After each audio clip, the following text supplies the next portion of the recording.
కూడా ఈరోజు నిర్ణయం చేయడం జరిగింది. చివరిగా ఇంకా అన్ని ముఖ్య అంశాలపై రెండు రాష్ట్రాలకు సంబంధించిన నదీ జలాల విషయంలో ముఖ్య అంశాలపై రెండు రాష్ట్రాల నుంచి ఒక సీనియర్ అధికారులు, ఇంజనీర్లు, ఎక్స్పర్ట్లతో కమిటీ వేసి తతిమ అన్ని విషయాలపై మరి వే ఫార్వర్డ్ ఏ విధంగా ముందుకు పోవాలని చెప్పి ఒక డెసిషన్ జరిగింది. So mainly on this 4 issues there was a decision today. One, that Krishna river water's usage has been a bone of contention between Andhra and Telangana for a long time. Who is using more water, less water, which canal, which reservoir, which ayakat, etc. A decision has been taken today, and that is on the insist of Honorable Telangana Chief Minister and myself, that telemetry instruments must be put at every offtake point of Krishna river or canals. That some instruments have been put, but to complete the whole thing, and we said that we would give you funds immediately to Krishna River Management Board to do that exercise of putting telemetry measuring instruments at various points of the Krishna River. That was an important decision taken today. Second, Srisailam Dam has been showing some signs of concern, of anxiety, the plunge pool and other points, and then we have been feeling that it's not been attended to. The duty has been of Government of Andhra Pradesh, and the National Dam Safety Authority has also expressed concern about the health of the dam.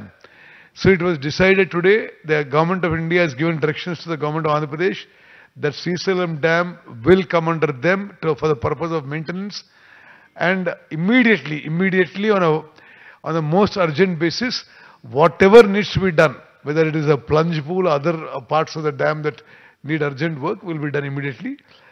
Also, as a part of the Andhra Pradesh Reorganization Act and as a part of the Apex Council meeting held in 2020 between the then Chief Ministers of Andhra Pradesh and Telangana, it was a final decision was taken that one of the river management boards, there are 2 river management boards, Krishna and Godavari, one will be located in Telangana and one will be located in Andhra. This is just a ratification of the earlier decision. So the Godavari Management Board will be in Telangana and the Krishna River Management Board will be in Andhra. Also on all the other issues,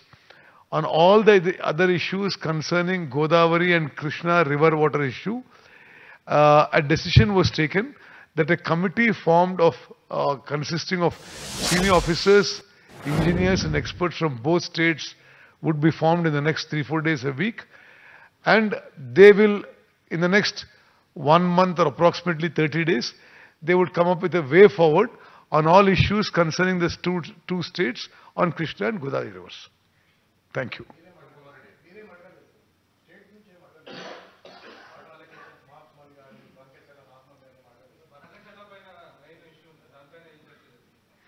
I told you what decisions were taken. I think it covers everything.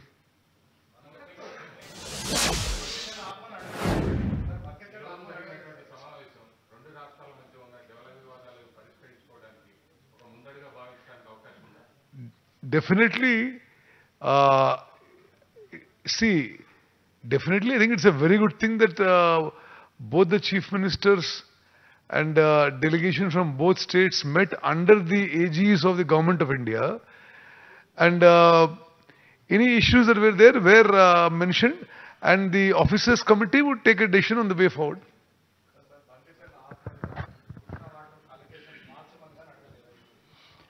అసలు వాళ్ళు బనకచర్ల గోదావరి బనకచర్ల వాళ్ళు కడతామని అడిగితే కదా మేము ఆపమని చెప్పడానికి. ఎజెండాలో వాళ్ళు కడతామన్న ప్రతిపాదననే చర్చకు రానప్పుడు ఆపమనే చర్చనే రాదు. ఉన్న అన్ని సమస్యల్ని, కృష్ణా నది మీద, గోదావరి నది మీద, ఉమ్మడి రాష్ట్రాలకు ఉన్న సమస్యల్ని చర్చించడానికి, సమస్యల్ని గుర్తించడానికి అధికారులు, ఇంజనీర్లతో ఒక కమిటీ ఏర్పాటు చేసి ఆ కమిటీలో చర్చించిన తర్వాత మిగతా అంశాలు ముఖ్యమంత్రుల స్థాయిలో చర్చించుకోవాలని నిర్ణయం తీసుకున్నాము. ఈ సమావేశంలో ప్రస్తావనకు వచ్చి తీసుకున్న నిర్ణయాలు 4 ప్రధానంగా. ఆ విషయం స్పష్టంగా మంత్రి గారు చెప్పినరు. సో ఈ ఆఫీసర్ల కమిటీ వచ్చిన తర్వాత నీటి కేటాయింపులకు సంబంధించి కానీ, కొత్తగా ప్రాజెక్టులు నిర్మించుకోవాల్సినవి కానీ, పాత ప్రాజెక్టుల యొక్క అనుమతులు కానీ, వాళ్ళు ఆల్రెడీ కడుతున్న ప్రాజెక్టుల మీద అభ్యంతరాలు కానీ, వాటన్నిటిని కూడా 30 రోజుల్లో మన తరఫున ఉండే అధికారులు, అదేవిధంగా ఇంజనీర్ల కమిటీ ఇష్యూస్ని అన్నిటిని కూడా గుర్తించి వాటన్నిటిని కూడా చర్చకు తీసుకొస్తుంది. Yes, definitely. లేదు, ఇది అపెక్స్ కౌన్సిల్ మీటింగ్ కాదు. It is just informal meeting organised by government of India, Jal Shakti, to break through certain issues.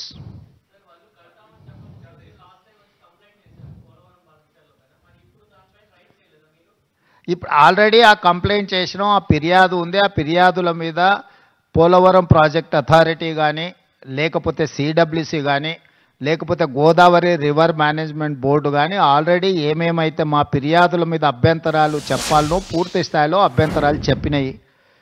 కేంద్ర ప్రభుత్వ పరిధిలో ఉన్న సంస్థలే ఆ ప్రాజెక్టుకు సంబంధించిన అన్ని రకాల అభ్యంతరాలను వాళ్ళు లేవనెత్తిండ్రు. కాబట్టి ఈ సమావేశంలో ఈ అంశాలు ఏవి ప్రస్తావనకు రాలేదు. ఈ సమావేశంలో టెలిమెట్రీ విషయంలో ఇప్పుడు కృష్ణానది బేసిన్ మీద నీటి వినియోగంలో ఆంధ్రప్రదేశ్ ఎన్ని నీళ్లను వినియోగిస్తుంది, తెలంగాణ ఎన్ని నీళ్లను వినియోగిస్తుందో గుర్తించడానికి టెలిమెట్రీ పెట్టాలని ఒక సమస్యకు పరిష్కారం చూపించడం శాశ్వతంగా.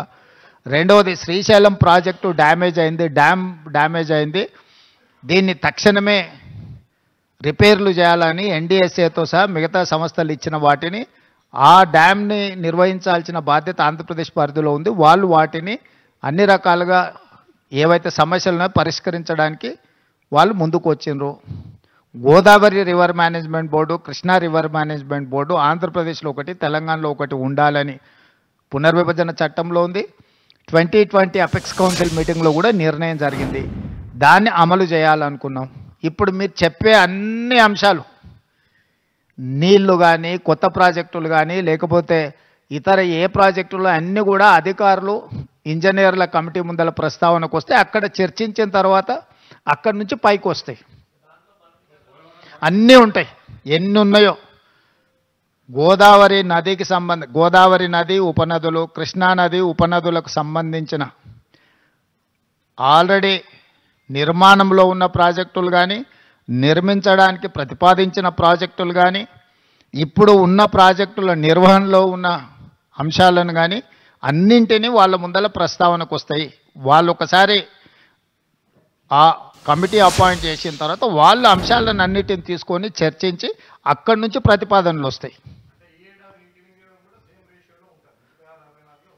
ఈ ఏడాది మళ్ళేడాది కాదు, ఇప్పుడు ఆ అధికారులు వచ్చిన తర్వాత వాళ్ళ మీద చర్చ జరుగుతుంది. అసలు నీ సమస్య ఏందో నాకు అర్థం కాలేదు, చాలా బాధపడిపోతున్నావు. అట్లేం బాధపడకు. దానికి కావాల్సిన వే ఫార్వర్డ్ని, దానికి సంబంధించిన వే ఫార్వర్డ్ మీద ఇప్పుడు నిర్ణయం తీసుకున్నాము. 2020 సంవత్సరంలో ఇద్దరు సంతకాలు పెట్టినప్పటి నుంచి ఇప్పటివరకు మీరు ఆ ప్రశ్ననే మాట్లాడలే.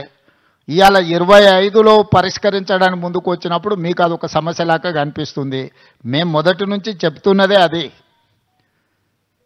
చంద్రశేఖరరావు మొత్తం తెలంగాణ హక్కులను ఆంధ్రప్రదేశ్కి దారదత్తం చేసిండు, అన్యాయం చేసిండు. వాటిని పరిష్కరించడానికి ఒక విధి విధానాలను ముందుకు తీసుకొచ్చినాం.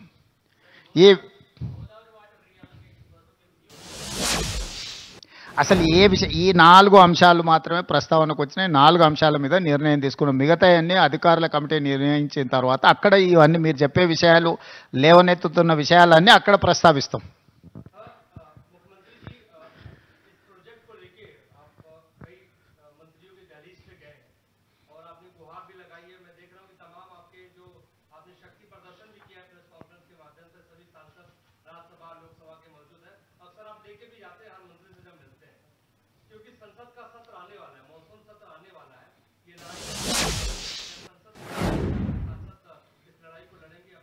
नहीं, अभी तो चर्चा चल रहा है. चर्चा जब चर्चा में हम है, हम तो लड़ाई के बाद कहाँ से आएंगे. चर्चा में अगर सुझाव नहीं निकला तो हम लड़ाई के लिए सोचेंगे. सड़क से लेकर संसद तक हम सब कुछ तैयार करके रखा है. आप खुद बोल रहे हैं पूरा माहौल देखा है ना, सो सब कुछ तैयार है.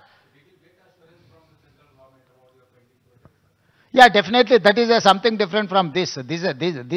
This platform is meant for pending issues between Andhra Pradesh as well Telangana.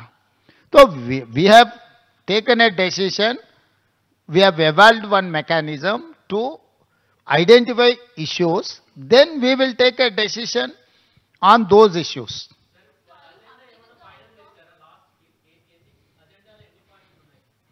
అజెండాలో ఎన్ని పాయింట్లు ఉన్నాయో నిన్న మీకు ఇచ్చిండ్రు.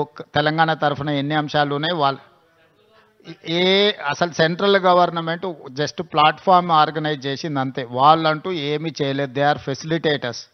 Government of India is a facilitator. They have played only facilitator role. They have not taken any side, or otherwise they have not indicated any agenda. Yeah, definitely this is success for Telangana. Why? Because all these days there is an allegation against Andhra Pradesh. They are withdrawing water more than what they have indicated. So now we have succeeded to put all telemetries wherever Andhra Pradesh is getting water from different sources. Now they have agreed to put in a telemetry. That is point number 1, our success. Point number 2, they have agreed to repair and restore Srisailam Dam. Why? Because it's a combined project. It's a twin sharing project. They have to maintain that Srisailam. Now they have agreed to repair and restore that project also. That is also one success story. Third one, we have taken a decision that we wanted to appoint an officers and engineers committee to identify what are the pending issues, what are the long pending issues are there. They have to identify, they have to discuss in preliminary level, then we will take a final call on those issues.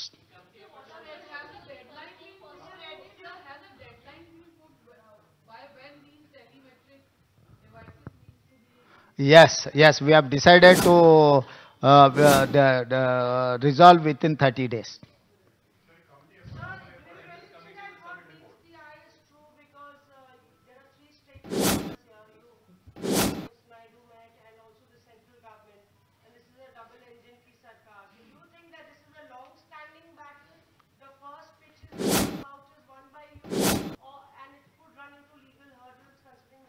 नहीं, आप stake holders 3 लोग नहीं है, 2 ही लोग है. Government of India is arbitrator, apex council. They don't have any role to play either side. Stakeholders Andhra Pradesh Telangana है. हमारे बात को सुनने के लिए एक प्लेटफॉर्म ऑर्गेनाइज करने के लिए they are like an arbitrative authority. They are appellate authority.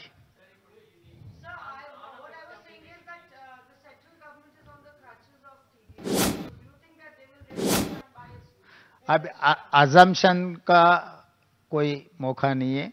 अभी तक तो ऐसा दिखा नहीं. अगर आपको कहीं दिखे तो बोले तो हम लोग वो भी कैसे उसको आगे लेकर जाएंगे देखेंगे. अभी तक तो CR पाटिल ने ये रोल नहीं किया. वो जज का रोल प्ले किए. वो जज जैसा ही दिखा हमको कोई शक नहीं है. अगर जिस दिन हमको शक आएंगे तब आपको पहला आपको ही बोल देंगे. అన్ని కృష్ణా ఉపనదులు, గోదావరి ఉపనదులకు సంబంధించిన నీటి కేటాయింపులు, ప్రాజెక్టుల నిర్మాణాలు, కొత్త ప్రాజెక్టుల అనుమతులు అన్నీ అక్కడి నుంచే చర్చ మొదలవుతాయి. దీర్ఘకాలికంగా వాయిదాలు పడుతున్న అపరిష్కృతంగా ఉన్న సమస్యలను కూడా అక్కడ చర్చ చేస్తారు. అక్కడి నుంచే ముందుకు వే ఫార్వర్డ్, ముందుకి ఏ విధంగా వెళ్ళాలనో నిర్ణయం జరుగుద్ది.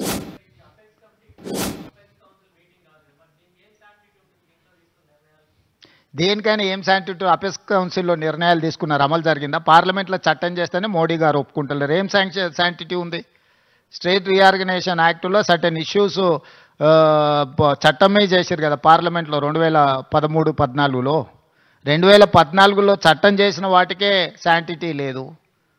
దానికి ఇంకా అట్లా అనుమానించుకుంటూ పోతే ఏ అంశాలు పరిష్కారం కావు.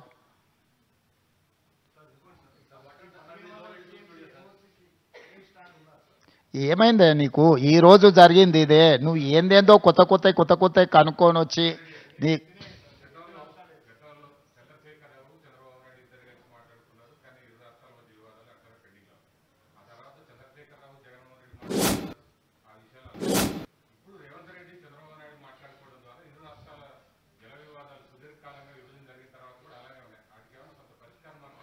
ఈరోజు 4 అంశాలు పరిష్కారం జరిగినాయి కదా, వాళ్ళిద్దరు కలిసి చేసినది ఏ ఒక్కటి పరిష్కారం జరగలేదు కదా. టెలిమెట్ పెట్టలేకపోయారు, ఆఫీసులు ఎక్కడ నిర్వహించాలనో నిర్ణయించుకోలేకపోయారు, లేకపోతే శ్రీశైలం ప్రాజెక్టులో రిపేర్స్ గురించి చర్చ జరగలేదు. ఇవన్నీ వాయిదాలు పడుతూనే వస్తున్నాయి కదా. ఈరోజు వీటికి పరిష్కారం దొరికింది కదా. మిగతా సమస్యలకు కూడా ఏ విధంగా ముందుకెళ్లాలనో ఒక దారి అయితే వచ్చింది కదా. ఇప్పుడు ఈ విషయాలను పరిష్కరించుకోవడానికి ఇక్కడ ఉన్నాం, వీటిని జటిలం చేసుకోవడానికి లేము. కొంతమందికి రాజకీయ ప్రయోజనం ఇమిడి ఉంది, పొంచి ఉంది కాబట్టి వాళ్ళకి ఇట్లాంటి ఆతృత ఉంది. ఇది ఎట్లయినా చెడిపోతే బాగుండు, వీళ్ళు కలుసుకోకుంటే బాగుండు, వీళ్ళు కొట్టుకుంటే బాగుండు, దాంతో మేము రాజకీయంగా బతికొస్తామని ఆ పక్కన కొందరు ఈ పక్కన కొందరు ఎదురు చూస్తున్నారు. వాళ్ళని ఏం చేస్తాం, జాలి పడతాం. వాళ్ళకి 10 ఏళ్ళు అవకాశం ఇచ్చారు, పరిష్కరించలేదు. సో వాళ్ళ తాపత్రయం, వాళ్ళ బాధ మేము అర్థం చేసుకుంటాం. అధికారం పోయిన దుఃఖంలో వాళ్ళు ఇట్లాంటివి ప్రయత్నాలు చేస్తూనే ఉంటారు. వాళ్ళ కోసం లేము, తెలంగాణ ప్రజలకు జవాబు ఇవ్వడానికి ఉన్నాం. పరిపాలన ఏ విధంగా చేయాలనో మాకు తెలుసు, సమస్యలను ఎలా పరిష్కరించాలో మాకు అవగాహన ఉంది. వివాదాలు చెలరేగకుండా సమస్యలకు శాశ్వత పరిష్కారం చూపించడమే మా బాధ్యత. ధన్యవాదాలు.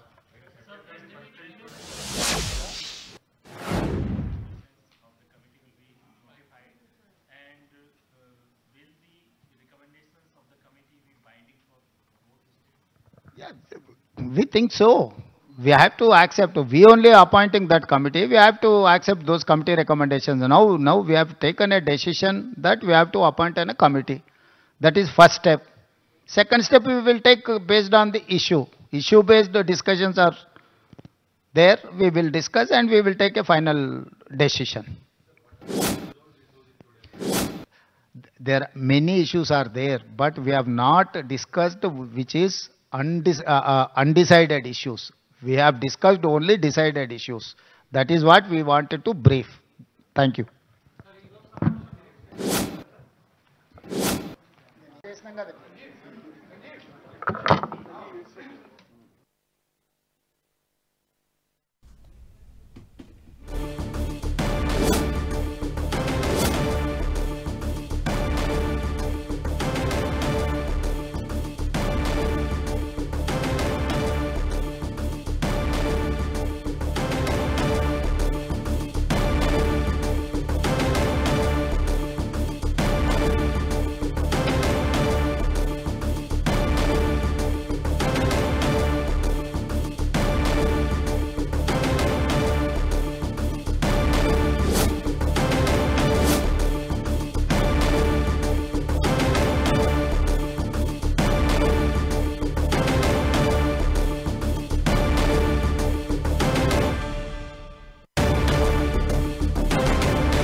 సో బనకచెర్ల ఇష్యూకి సంబంధించి తెలంగాణ సీఎం రేవంత్ రెడ్డి మాట్లాడారు.